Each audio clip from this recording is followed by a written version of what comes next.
Amanda Cooper, and welcome everybody to the Moraine Art Center. Has anyone not been here before? Oh, I'm just kidding. Fantastic. Okay. Has anyone not heard June sing before?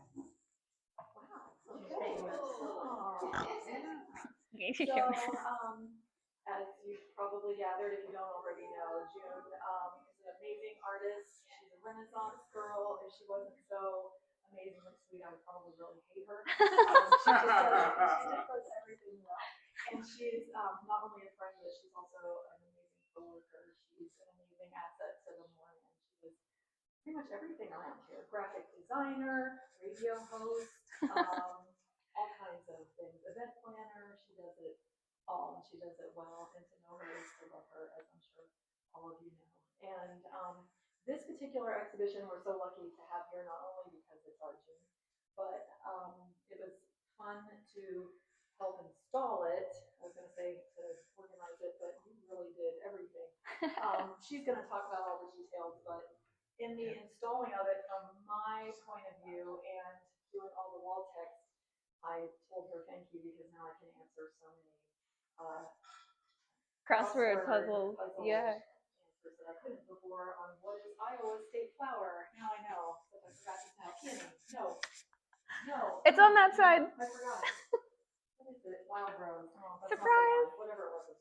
Anyway.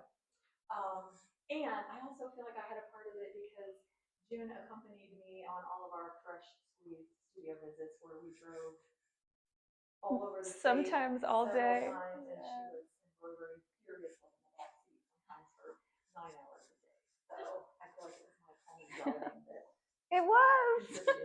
So anyway, without further ado, she's going to do her state flower song and talk about the exhibition. So she's gonna do her thing right now, and then if you guys have any questions at the end, we'll have a little Q&A session. So save any of your questions to the end, and we'll get to them. Yeah, that was so sweet. Oh my gosh. I'm gonna just save that for a rainy day. Well, that was so nice. It was really, really fun. So over there is Wyoming's Indian paintbrush, and that took the entire car ride, which ended up was like 8 hours, and then actually 2 hours later I watched a movie while I finished the rest of it. But has anybody ever done needlepoint before? Do we all just like, when we look at it, just kind of wonder like how many hours and hours and hours and hours and hours, movies and movies and movies? Yeah, now I do. I thought that each one was going to be like super fun and take me like 2 hours. That was a lie. Ooh, okay, let's make a fun guessing game. How many hours in total for all 50? How many hours do you think it took? Just like yell out a number, and whoever's closest, I'll say wins. 405. Oh, this is good. It's somewhere in the middle between that. It was 392 hours. It was like roughly 150 hours. And so some of them took 15 minutes, like the violet, because I was like, I can't do that for something hard. I'm only going to do one of something hard. But that was really fun and humbling, and yeah, it felt like 400 hours. And then by the end of it, you feel like a lifetime has passed. And I have not seen them all together until they were on the wall. So Amanda kind of like brought my dreams and like made them into like a beautiful situation that feels really cool to see all at once. It's like all your neighbors hanging out at a party, kind of like actually what's happening here. Like you guys are all little blossoms. Okay, this is gonna be really fun. It's gonna be really long. It's gonna be really long. Let's see how long. It's 6:04 now. I think it's a 9-minute song, but that's probably a lie. I think I tried to make it a little faster. Now that I know the syllables a little bit better. Are you guys so ready to learn so much so fast, and not alphabetically at all? It's gonna be by the way that it rhymes, which is important to know.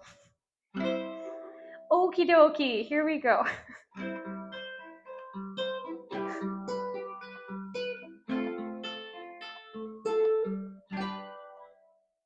Oh, you know what? Now I'm gonna go up one. That's what I was gonna do with my life. Because why not make a ukulele even higher? It's just really, if we're gonna be self-indulgent, we might as well. That's better. Ooh.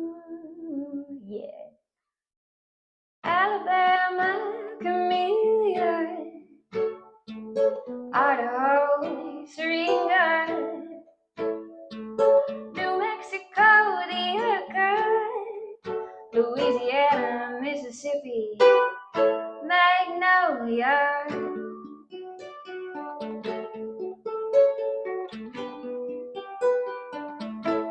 Well, ask if forgave me not. There's no way that I forgot.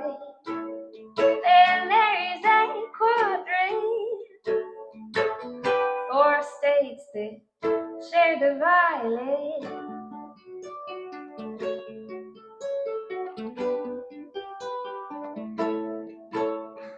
Illinois, New Jersey, to the 4 states to see. Wisconsin and Rhode Island, violets, that's your line of sight. And so many state flowers to know. I cannot wait to see them grow. Now you got the ones that blossom, apple peaches, well you got 'em Arkansas, Michigan, the apple blossoms filling in Delaware. The peaches grow, orange blossoms, they're white as snow in Arizona. Saguaro.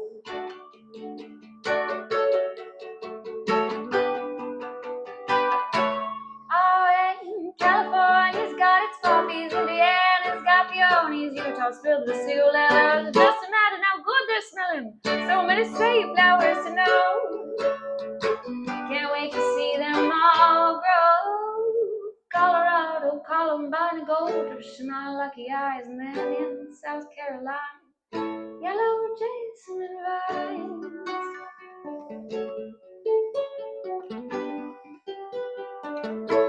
Well, and if laurels speak your pride, you got 2 states to decide. Connecticut, Pennsylvania, mountain laurels, all the rage. And if you're seeking rhododendron, 2 states could be where you're headed. Washington, right by the coast, and West Virginia's mountain slopes. So many state flowers to know. I can't wait to see them all grow. Whoops. And yes, there's roses, many names. They're all favorites, just the same. New York with its classic rose grows wherever the wind blows. The name from the place it roams is the Oklahoma rose. In Georgia, they're called Cherokee. In North Dakota, wild prairie.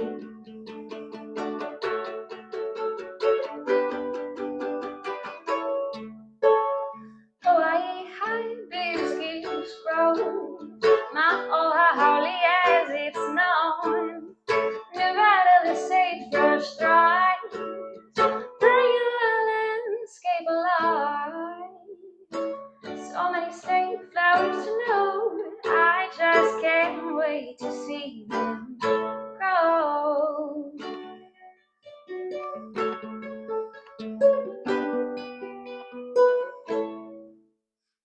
Sunflowers beloved in Kansas, Mayflower in Massachusetts, Maryland, the black-eyed rose in Missouri, hawthorn is blooming like something from Cinderella. Minnesota's Lady Slipper, and over in South Dakota, past flower it's taken over. So many state flowers to know.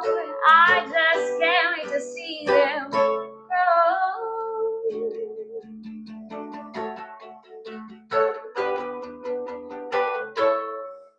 And then you've got 2 pair of twins, each with 2 states they're sharing. Kentucky and Nebraska, goldenrod stretch towards the sun. Oh, and then Virginia, North Carolina, dogwood trees are worth a climb. Learning blossoms one by one, nothing is quite as fun. It's so many syllables. Oh my god. So many state flowers to know. I just can't wait to see them grow.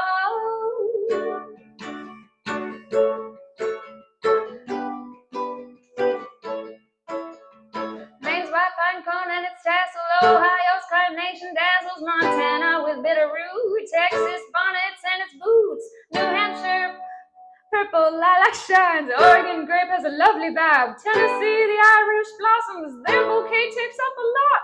So many state flowers to know, that didn't rhyme. Can't wait to see them grow.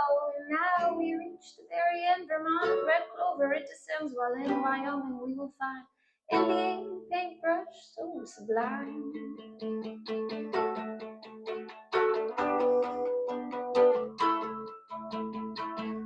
So many state flowery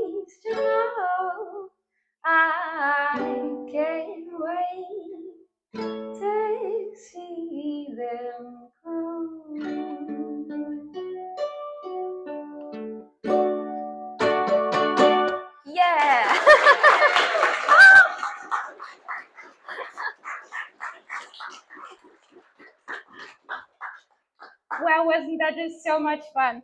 Oh boy. Okay, so it was actually only a 7-minute song, which is really an improvement. So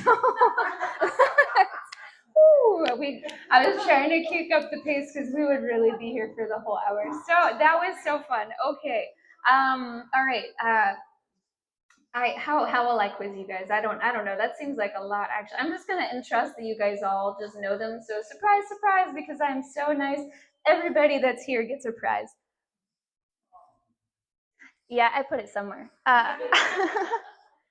Here you go. La la la la la. You can just like take one and pass it down. They're everybody's favorites. It's a rose. Rose is the first cultivated plant in all of history because it was the first thing that mankind was like, you know what I want to do? Look at more of that. You know what we've never done in history? Plant anything ever. You know what we're gonna do because the rose is so pretty? We're gonna learn. And so here you go. You just pass it on down. Just pew pew pew. Yeah. I love goodie bags. That's my gift. Well, that is darling. Oh yay. That is so. So thank you.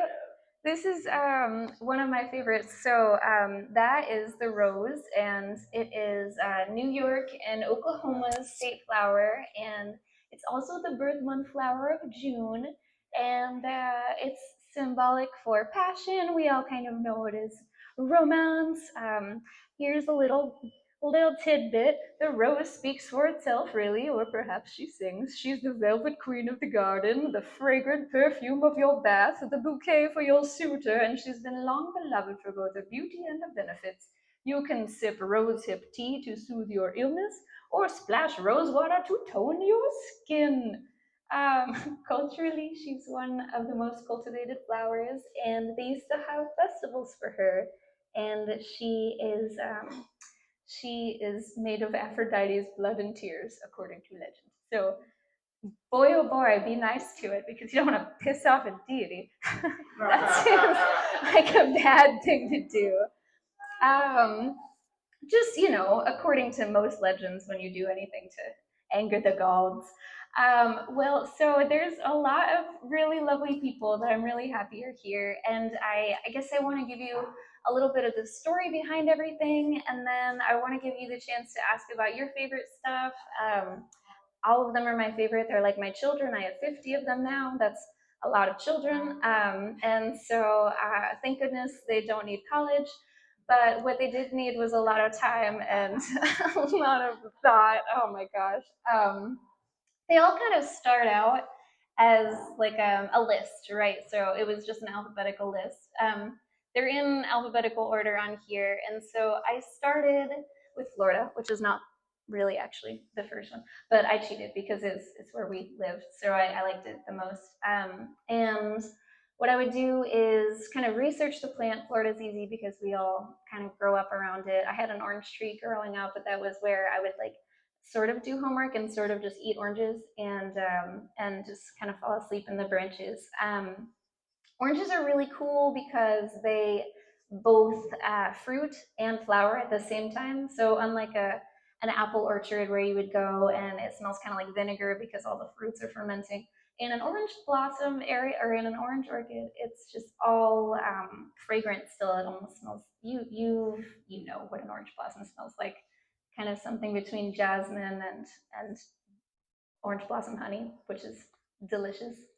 I would go to let's say one that I don't know. I would go to find out a lot of how it grows, its growing patterns and things like that, and kind of give it like a personality traits. And then once it had kind of some key factors like, do you like to cluster? Do you grow quickly? Are you a perennial, like, or are you, stuff like that. I would start just sketching the plant, la la la la la, and find all of the different ones that I liked until I found an image that felt like kind of it matched the vibe that I was going for, and I'd use that as a reference image and probably 5 other ones to fill in the gaps when the internet's pixels are small and I need fine detail because I'm like super OCD about just like zooming into the tiniest thing and making sure every petal is correct because I come from like a botany background. So all of this is stuff that I did research for at an old job at a plant nursery in Winter Haven. And so when I was doing it for them, I would just research a plant and then kind of do an illustration, and it had to be very accurate down to the petal and how many, little veiny things it had. So I try to be as honest as I can, but I will say with my series, once I didn't have to do it for a job, I started having artistic license. So if you go out into the wild and you're foraging and you look for something that looks exactly like that, maybe use a field guide also, just for safety. But when I'm researching kind of the personality of the flower, I think a lot of my sister who dances her way through life, and she and I grew up doing a lot of yoga. And when you get in touch with body language and how emotive it is, you kind of can tell a story, right? So, I mean, a blossom is pretty kind of patient and still, and a dancer is the opposite. Like they can create an arc of movement. They can tell a story in an instant, and so there's something really special about that I would kind of just go and go and go and go through all these pictures of dancers and also yoga stuff. But yoga is kind of harder because I tried, albeit they are all naked. I really tried to make them all like artfully like peaceful, and to me they kind of feel nurturing. And yes, this is the peak of a plant's life. It is literally their purpose. It is the one time in their life that they are beckoning for attention, and it's their kind of, I don't know, it's their prime, this is like the crazy special scientific thing that, like, from a green sprout all of this crazy stuff comes out. And going through all of the different state flowers was really neat because I I think it's interesting to see the psyche of, like, how many people chose, the violet or something like that. Like, why do you do this? And a lot of it is because they grow in that area, or there's a lot of cultural significance around it. And so I've always put that in mind. And yeah, let's see. Okay, so that's that part. The background comes from dance, botany. I should tell you that they were always just plants until I was in Juneau, Alaska, going down a trail, the same trail pretty much every day. And it was really cool. Is anybody gardening? Like, does anybody tend to a thing, or maybe go on the same walk every day? You can sort of see the environment grow and just change. And so right now we have a mulberry tree. It's not mine, but I'm gonna shake it anyway. But they just, like, it's different every day, and it's so cool. And so you get to kind of have this little sort of interaction with it every day, and that was really inspiring. And my grandpa, when he would garden when I was little, he would kind of talk about the behavior in a humanizing way to make us understand it a little bit easier. I'm just like, what's up with this vine? He's like, it's just crazy, just climb and just nuts and just rip it off. It's gonna kill the tree. And so I'm like, okay, all right, bully vine. And some of these plants are bullies and they're invasive, but some of them are really vulnerable. Like, if you look at the fancy lady slipper that kind of looks like a lady with a weird pink beard, so you can really not find her in the wild because everybody thought she was so pretty that they would cultivate and over cultivate. So I think that one of the reasons why I really like this project was because I could add a little intention and say that, like, the way that we can learn to conserve and the way that we can learn how to protect stuff is to, like, be introduced to it in a way that we can care about it. And as, like, a naturalist, I knew that, like, nobody cares about Devil's Club and nobody cares about these weird, like, little cute blue bonnets that are growing until I tell the story of why a lupin, which is the tall thing right there, like, that's a nitrogen fixer that no forest can grow without. And so you need these steps. Everything has, like, this really super interconnected cause. And if you take one out, not only do you take away a really cool flower, which is really fun, and it probably has, like, something very unique that we have no idea how valuable it is until it's, like, so rare. It's just, we, we want variety. It's like the key to life. If you ate broccoli every day, you would it probably, I can't actually speak for you. Maybe you really like broccoli. I like broccoli like like once a week or something like that. But we need to have, a multitude of things. So I come at it from a naturalist perspective, and the process for making them is taking these reference images, and then I create kind of like really loose, expressive figure drawings, and then I add the plant to the figure drawings, and then I get it to the composition that I want, and then I find like the perfect, thing that fits that, and then I digitize it so that it can have flat colors and be easy. And I come from kind of a graphic design background.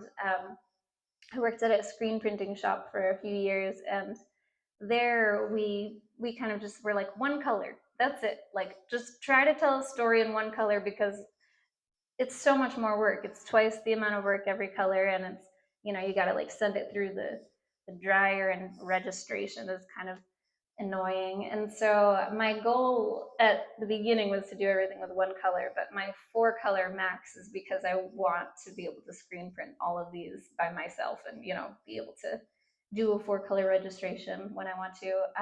The orange blossom I made into a screen. I did the emulsion for, and I did like a BYOB party, like bring your own blank shirt party, and I was teaching everybody how to just kind of, scrape some ink on there. And then we had like a hang dryer, but there was a toddler, so like sorry about some of those that didn't make it, but it was really fun. And there's something about that process of just like having one color, and the texture tells so much of a story. Everything you put it on, it has a different texture. It's lively. It's classic. I don't know.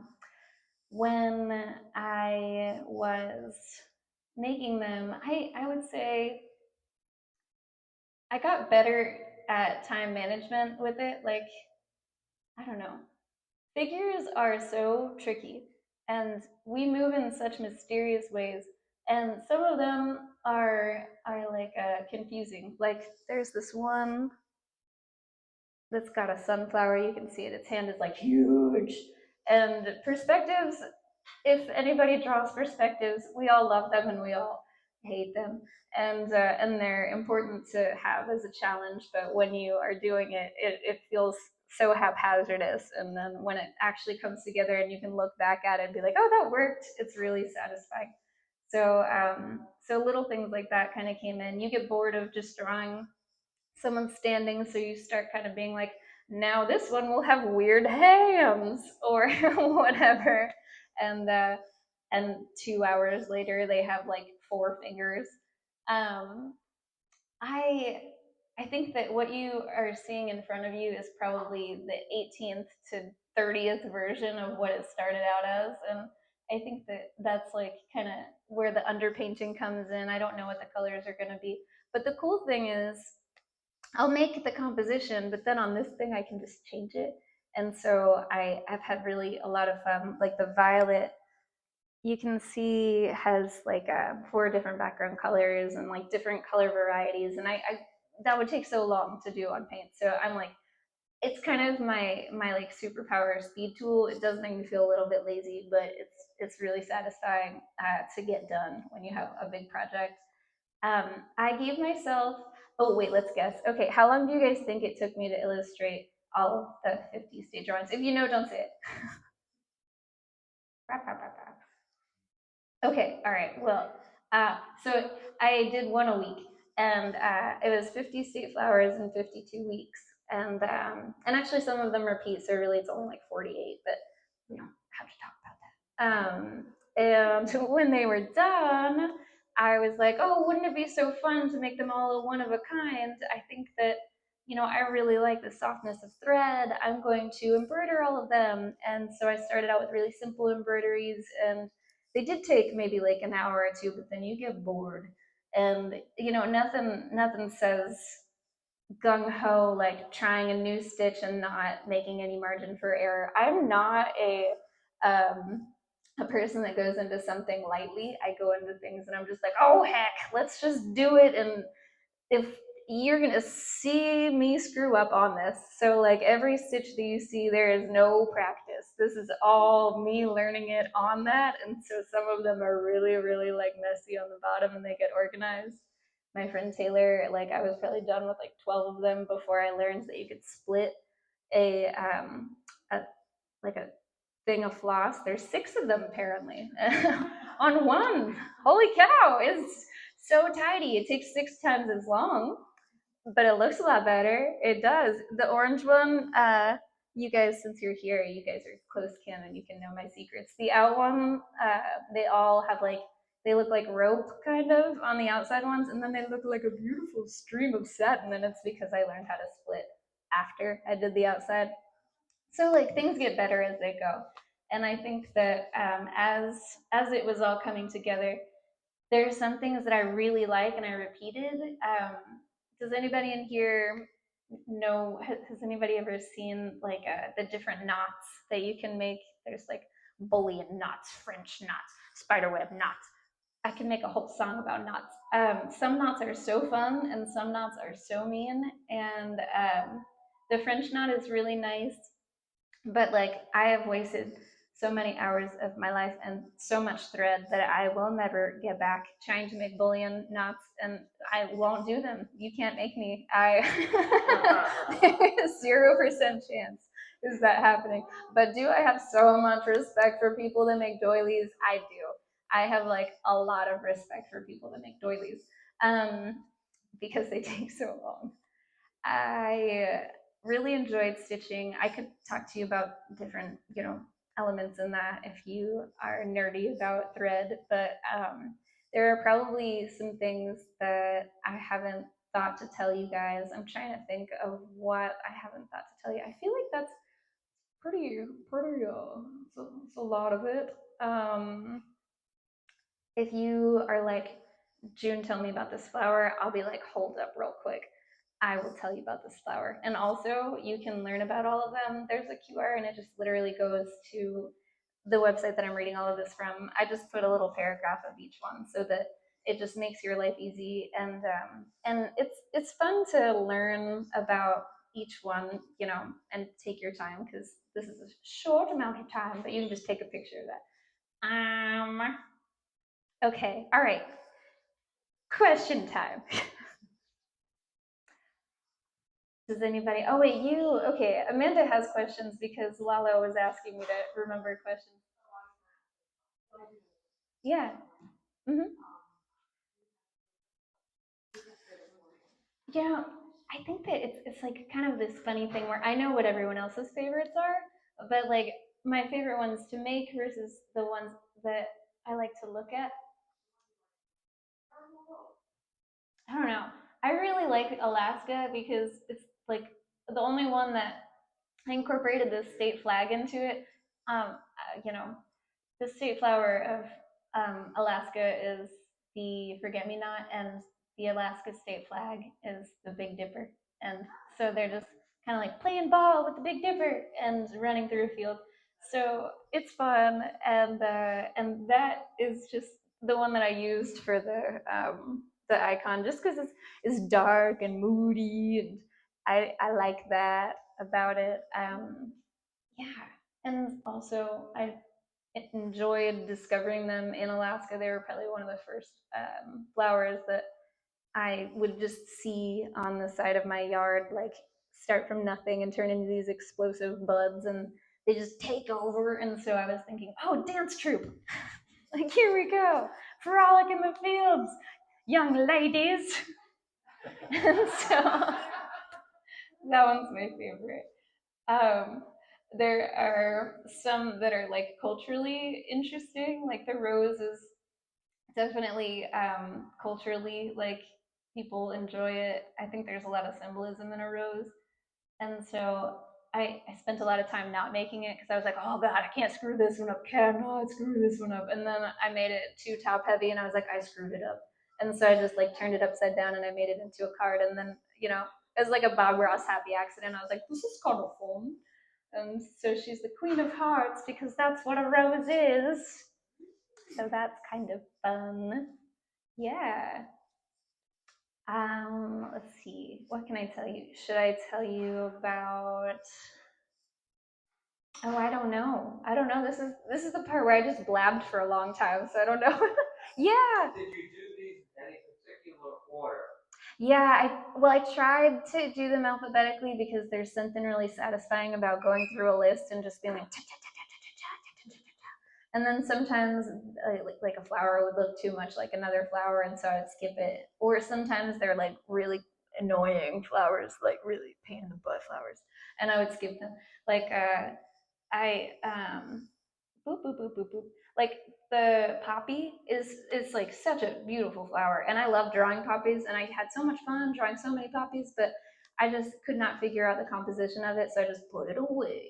And I really like how it turned out, but it wasn't how I like had originally envisioned it, and so that's kind of fun.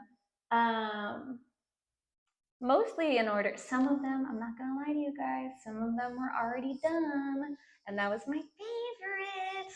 I had already done the mountain laurel, which she's the pink guy, and she's behind here. I did the mountain laurel a long time ago because mountain laurels to me are just like they're so cool. Geometrically, they're so cool. Like in real life, you're just like, how are you like that? And they are blooming right now in a place that I just was in North Carolina, and I learned recently that when they open, they are like, "Bees, you're so lazy. I'm gonna invent a catapult, and I'm just gonna feel your wings near me, and I'm gonna just catapult my pollen at you. So if you don't land on me, you lazy bee, you're still gonna be covered in pollen." I think that's so cool. So that's a fun fact about the mountain laurel that now you all will remember forever. Yes. What was the last? The last one was the Wyoming Indian paintbrush, and that one was I actually did a tattoo commission for an Indian paintbrush like back in Alaska days, and so I was like, oh, this will be so easy and so fun. I'll just stick illustration that I already have, and then it just didn't fit the like mood, the vibe. I was like, it's not full enough, and it needs to be like running, and so that was a fun one to make. And then at the end, it just looked really, no matter where I put it, it like looked asymmetrical, but not in like a cool way. So sometimes when things feel sloppy or like feel uh, heavy in some way, I'll just stick a circle behind it, and it just kind of forces your eye to decide. Like, and so she's got the sun in there because otherwise she looks kind of weird. But the sun ended up being the bane of my existence because it was the last one that I did to embroider, and I was in the car and I was like, oh, I could just do like a couple little lines. I think it would be so pretty. And then it just actually looks like a garbage can until you fill it all in. So now I have learned that I won't do that one. I hope no one buys it. Yes. Do these states share the same flower? Yeah, a lot of states. So a lot of the different regions, they kind of they've got similar things that grow, and I thought that it was kind of cute. They don't like fight over it. Like, no, I want it. They're just like, oh yeah, it's fine. Like I get it. Like I totally get why you want the violet. So like a lot of the Northeast area has the violet as their state flower. 4 states share the violet, so that's kind of exciting. And then mountain laurel has 2. Dogwood has 2. Apple blossom has 2. I already said rose. Did I already say rose? They have 2. Goldenrod is so cool. I love goldenrod is one of the ones that was weird and different. It's such a tall flower. It's so huge. And there was nothing that I could do to draw it to make you feel how big it is. And I was like, okay, all right, you know what? It's not going to be the plant head because it's too big. It's going to be like her whole body. And then like her head is just going to be the root system, and she's going to be doing a headstand. And that one ended up taking a long time because when you draw every little detail of everything, you're just sitting there like, all right, one more little blossom. And I'm a perfectionist, and of course, like I drew all the leaves and was like, oh no, no, no, no, they need better spacing and they need like perfect lines, and so that one was different. But that one is 2 states too. That one's Kentucky and another state. Yes. Are you thinking about doing state birds? I'm honestly just a flower person. I just really like flowers. And if I had to do 50 of anything, I would cry. I like drawing birds. I won't lie to you though. Like right now there's this really beautiful exhibition. Birds, when I draw them, they look like creepy, evil things. I like can't get their eyes right. Like they're so cute and beady. I'm just like, if I stick a googly eye, you look scary. If I draw it, you look scary. You don't want me to draw birds. You don't. I won't do it. Yeah. Yeah, totally. Yeah, for sure. Yeah. Yeah. Well, I mean, in real life, I love her the most. I love her. Lupin or Lupin, bluebonnets are so beautiful in real life. I love them so much. They do this really crazy thing where when they are purple and blossoming and they haven't been pollinated, they're white at the base of each flower because they're pure. And then they're like, hey, come here, little bees. And then when they get pollinated, they turn like a blushy pink and they're like, oh, goody, I've been loved. And they don't want you to visit them anymore and they close. So that's kind of fun. And so in nature, they're so cool. But that was Texas, and I couldn't figure out a way to make them fun. And so I was just having trouble with that one. And then I just made them into two dancing line dancers with boots. And they're just kind of like going like this. And I don't know. I don't know. I like the idea of them, that the execution was just kind of like, whoa, you're really purple. So that's how I felt about that. Yes. Um, there was somebody's hand, and I didn't ignore you. I promise. I said, yeah. What's the one that looks like a pine cone with all the hands coming out? Totally a pine cone. Yeah. So it's the pine cone, and its tassel is the state flower of. Does anybody know?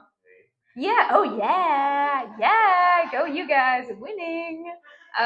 Yeah. So they were like, we have so many flowers, but you know what we really like? Pine cones. So there's a good reason though, because pine cones are incredibly nourishing. Has anybody ever eaten really yummy pesto with pine nuts in it? So like you live in a place that in the course of like the later parts of the year when all of the pine cones you gather and collect them, and that's like the fat, yummy like nut that holds you and sustains you through winter. So they have a lot of like love for these sort of just flowers are pretty, but then this is like something that like truly held the people's well-being, and so they have a lot of love for that. And its symbolism is unity and strength. Towering at 100 feet high, her old growth canopies present a forest cathedral. She is a majestic tree, comprised of many rows of arms covered in pine needles that let trickles of light reach to the forest floor. Native Americans call her the peace tree after the legend of the white pine uniting warring neighbors, and Thoreau built his Walden Pond house from white pine and hid in it. um, so I made her the Durga because when I think of a pine cone opening, I just think of just like the thousand arms of compassion being like, hello, and now you will not be hungry. And I just imagine dipping her in peanut butter and making her into a bird feeder. So that's where that is. All the love, yeah, yes. You have a different voice for each flower? Probably. I don't know what's happening. Blame my dad. He's really good at accents. It just comes out. Yeah. They all have different personalities. That would be, yeah. I feel like there's some Robin Williams in there, just like waiting, just doorman, sleeper agent. Yeah. Oh man. Oh, it's so fun. Oh my god. Have you ever tried to make pesto like from like when I realized how hard it is to get the pine nuts from pine cone, I had like mad respect for pesto. I was like, you know what I need? To just buy these. I'm just gonna buy these. That's what I'm gonna do. Yeah, yes. So with some of them that are repeating, how did you decide what colors would go with which state? Because I'm from Virginia, I see two dogwood ones. Yeah. Okay, so with that one, the violet one was kind of Warholy, but then with the dogwoods, I love so this one I was trying to kind of decide, like it reminds me a little bit of Asheville, in the way that Asheville has a lot of like Art Deco, and so I don't remember what I ended up putting in which order, to be so honest, but that one was the one that I was thinking was kind of you know, I guess more North Carolina-y, but um, this one is the other one, and I liked the middle because it was kind of like this robust, like ray of sunshine, and so both of them have similar vibes. Like West Virginia and North Carolina both have like that kind of like, you know, just luscious Appalachian coziness, and you just kind of want to yawn and like soak it up. And whenever I see a dogwood tree, actually, we just saw like all of the dogwood trees are blossoming right now, yesterday at least. And they were so perfect. It's like there's not a lot of like foliage going on in the canopies other than the evergreens, and when you see a dogwood, you just feel peaceful and you kind of want to take a nap under it, which is how I personally feel. So, but that's just me. So if you know if they energize you and make you want to go on a marathon, maybe this is a different interpretation. But yeah, they're just cozy, and they also symbolize rebirth. And so I think of like kind of like that when you wake up from the winter and you're like, oh, gotta probably find a snack soon, like that. Yeah, it's just, yeah, that's how I feel when I wake up from a hibernation. Yeah. Um, mhm. What can you talk about what you're both with this series and what Oh, else you're doing? yeah. So these cool cats right over here, they are gonna lug up in my suitcase, and I'm going to take all of them on a field trip to Orlando, where in June this exhibition will be going over there, and it'll be really fun because I get to kind of do the same thing that I'm doing here. But my whole goal is to just try to get people to like be really stoked about plants, and I think that there's something beautiful about people in an entire area deciding on what they love so much, and like there's so much symbolism in that. There's like, you know, what do you feel poetry in when you walk through your state? And this is what they decided. So Orlando is going to be in June. The third Thursday it opens, and it'll be up for a month. And so if you guys know anybody in Orlando, it'll be at City Arts Cafe, which is so cute because there's like a cafe, and then you know you get it. It's an art and it's cafe and it's utopian. There it is. And then after that, I'm going to be working on a new series next year, and it'll be I'm between two different things, either astrology because there's only 12 of those, or are there's not even that many. Sorry, I was just, there they go. Or medicinal native plants in Florida. That would be really fun because next year in June I'm going to be showing at the Art Center Sarasota, and so they gave me a big room, and I'm like, well, what do I do with that? And they're like, you have a year to decide. So that's really exciting. It just like feels like a beautiful set of momentum has happened. It feels kind of like I knocked on a dream, and then you answered it and were like, yeah, you can borrow a wall and like let people look at it. And now more opportunities are coming up, and so that's fun. My goal is to whatever is gone, I'm gonna remake, and then in Orlando, same deal, and I'm gonna try to make it like a touring exhibition that I can just like bring into different botanical gardens. That would be really fun to me. So that would be cool. That's where I'm at. Yeah, we love plants. Oh yeah! Yay! There are some red dots, and it's like the coziest feeling. I'm like, ooh la la, those have gone missing. And then I'm also making a mental note of like putting them, you know, like, okay, must gather thread in that color. So that's really fun. Yeah. So much exhibition stuff. And then I am also like a singer songwriter kind of person. And so the rest of this year, starting at the end of July when the Orlando show is over, I'm gonna go hide in a studio and hopefully by the end of the year I'm gonna just 1 month, one song kind of thing, and hopefully have a little EP, and then we'll have another party. We'll just have a different party, and that'll be fun. Yeah. So that's like what my year looks like. It's neat to ping pong between things. Like I feel like everybody's good at multiple things. Like you just you get the opportunity to see life through different languages. And like for me, music is a language, blabbing and storytelling is a language, visual arts is a language, and all of them kind of play together. And dance is also another like movement. And so yeah, I'm lucky enough to have people that I'm surrounded by that I'm inspired by a lot. And so it's cool to, yeah, just soak up that and have a muse for what's next. Yeah. Woohoo. Well, this is fun. Okay. Thank you for hanging out. Does anybody else have any questions or anything? Yeah. Like names other than the flower's name. I only call them by their flower name. I guess because they just that's no. No. I think it's like a rose by any other name, but I really feel like they're I call them by their Latin name sometimes when they're being bad.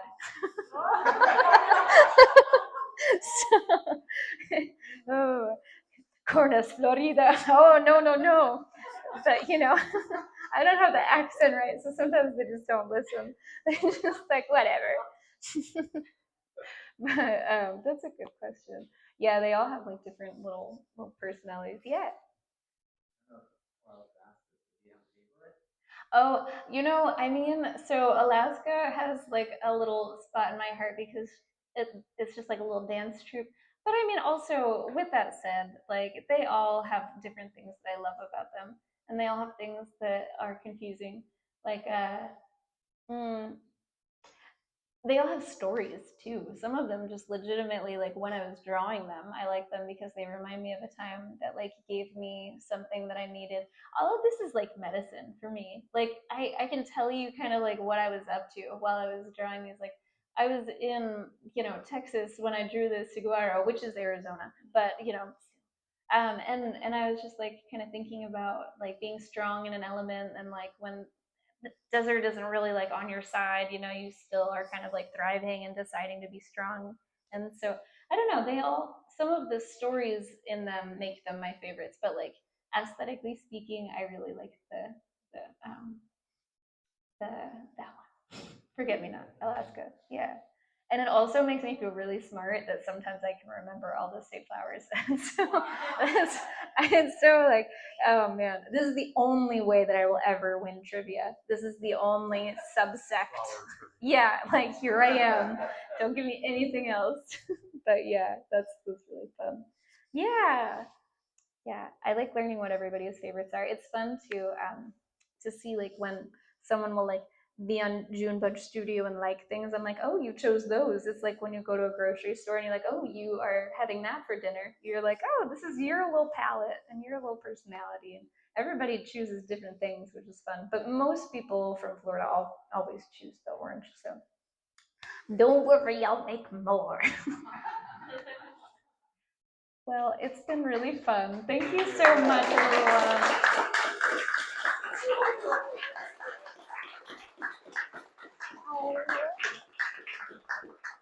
Come hang out. Mic drop. How fun. Oh, I this love is so that fun. toy. She could just